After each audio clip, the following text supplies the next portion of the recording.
Pokemon Scarlet and Violet are so close. And as yearly MysticUmbreon tradition, right before the games come out, you know I have to share the team I want to use. Of course, we don't have the entire decks out yet, but it's fun to speculate with the current roster of Mons we have. We actually have a bit to go off of. And if you guys watch my top 10 Pokemon I would like to use in Scarlet and Violet, you may or may not see some familiar faces. I think this team is pretty interesting, and you guys will appreciate some of the Pokemon I've chosen. With that though, let me know what Pokemon you plan to use for your teams in the comment section below. Before we begin though, I'm going to be starting a brand new series on MysticUmbreon Shorts for Pokemon Scarlet and Violet pretty soon. It's going to be specifically over there, and if you guys like in-game playthroughs, I think it'll be right up your alley. We also upload daily Pokemon facts. On Mystic Reads, I have a very special Pokemon project coming out. So if you guys like my What If Serena series, this fanfic is going to be the closest thing you guys will get. Links for both of these will be in the description and the iCard above.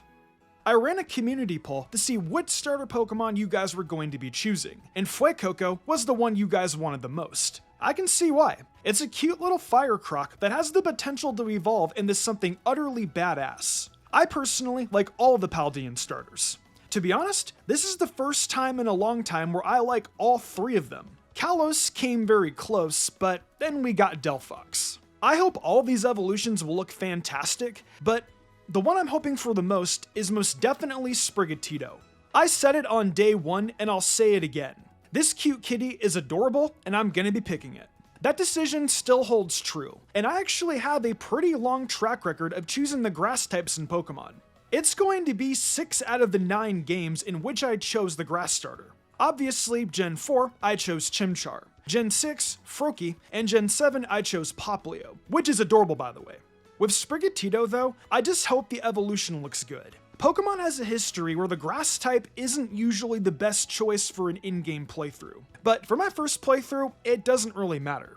I just hope it doesn't get the Meganium treatment, where the design is utterly beautiful, but its performance is subpar. Oh well, I'm excited nonetheless. Returning from my Pokemon I want to use list is definitely Ceruledge. From the moment I saw this Pokemon's design, I knew it had to be on my team. Like I mentioned in my top 10 vid, it reminds me of an anime character getting a badass transformation. Some people say it takes inspiration from Mega Man. I've never played Mega Man before, but I guess I can see the character concept. More than likely, Ceruledge is going to be a physical attacker, given the description of it and the fact it's showing 2 blades. It's also depicted as being a sneaky antagonistic type due to obviously its ghost type, and it attacks its opponent's blind spots. Every time it cuts an opponent with its blades, it gets a portion of their life energy. For a Pokemon battle, that means HP.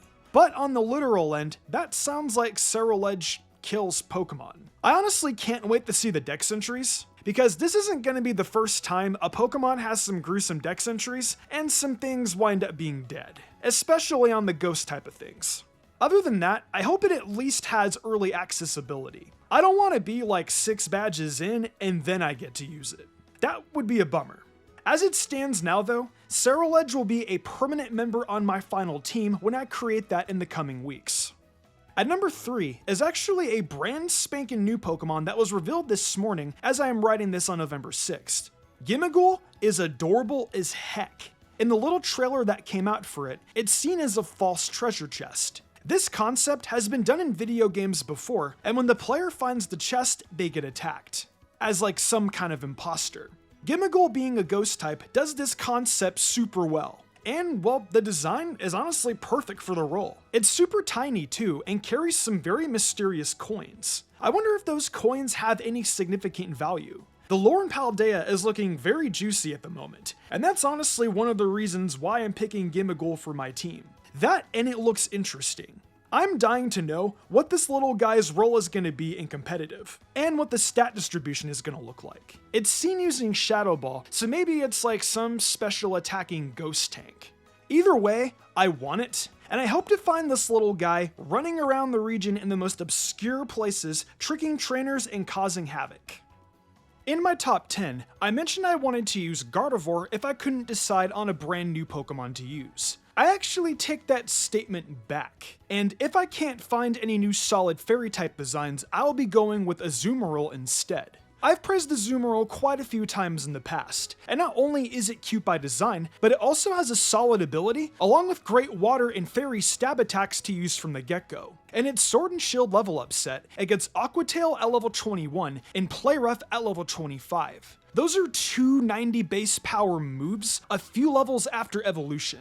I've used the Azumarill a handful of amount of times in the past, and it's always brought consistent results. Not to mention, its best ability, Huge Power, isn't a hidden ability. So you could capture a wild Marill and it would have this ability. You might find some ones with thick fat first, but you can just catch multiple ones until a Huge Power one shows up. Azumarill is only going to be used though, if I can't find a solid fairy type from the new Paldean choices. But I think Azumarill is a solid safe option.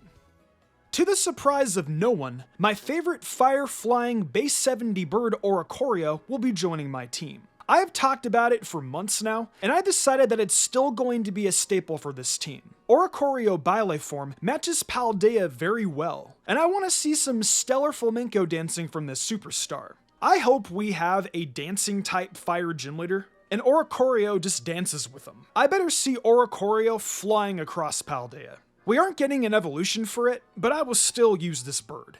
Answer me this in the comments below though.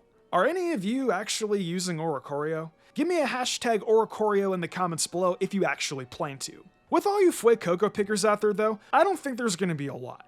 Also, I'm aware I'll be using two fire types, but I need to have Oricorio on my team at this point. I've talked about it a lot. Before we get to the final entry on my team, I want to go over a few mons that I was planning to use, but I won't be. The first is Gardevoir. I mentioned on my top 10 Pokemon that I wanted to use, that Gardevoir would probably be a choice. After thinking it over, I've used it a lot. It's been very reliable, don't get me wrong, but after using it well over 20 times, I think it's time for a break. It's a fantastic Pokemon with a great design, stats all around, move pool, etc. But like I said, it's time for a break. And Azumarill could definitely perform just as well, if not better.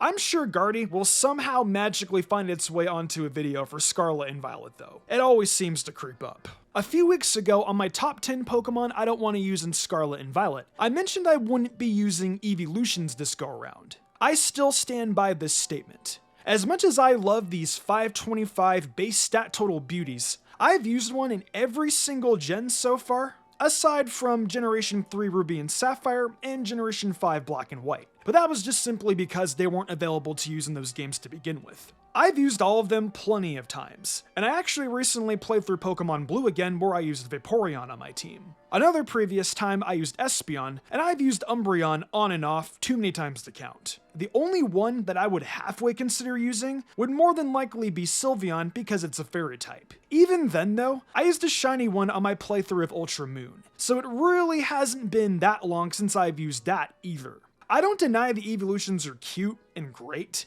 and I'm a major connoisseur of these cute foxes, but I've used them all so many times. I need a break. The evolutions will definitely not be on my first teams unless some kind of miracle happens. That miracle being Pokemon pulls a fast one and we somehow get a dragon, ghost, or poison evolution.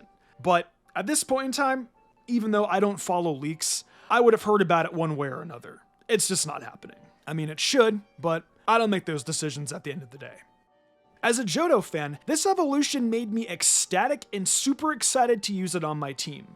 The Pokemon I want to use on my team the most is definitely Farigiraf. For over 2 decades, Girafarig wasn't getting any kind of love. It's always been one of the most forgotten Pokemon to ever exist, but Gen 9 gave us this beauty of an evolution. The tail and the head of Girafarig merge into one, and apparently its psychic attacks are now stronger than ever. I'm actually surprised that they didn't change its typing from normal psychic to something like Darkened Psychic to commemorate its Gen 2 beta design. I mean, after all, that tail can be pretty devious. Speaking of which, I mentioned in my top 10 that I'm curious to see the dex entries for how these two heads are going to interact now since they've merged together. Girafarig's tail has always been a mystery to a lot of Pokemon fans, and to be honest, it could be its own Pokemon. Bottom line though, I'm just a Johto fan, and I am really happy that one of my favorite Johto Pokemon is getting some love finally. Regardless of how well it does on my in-game team or from a competitive front, I will appreciate this cute merged giraffe for years to come. I have a feeling this is going to be my favorite Pokemon in both these games.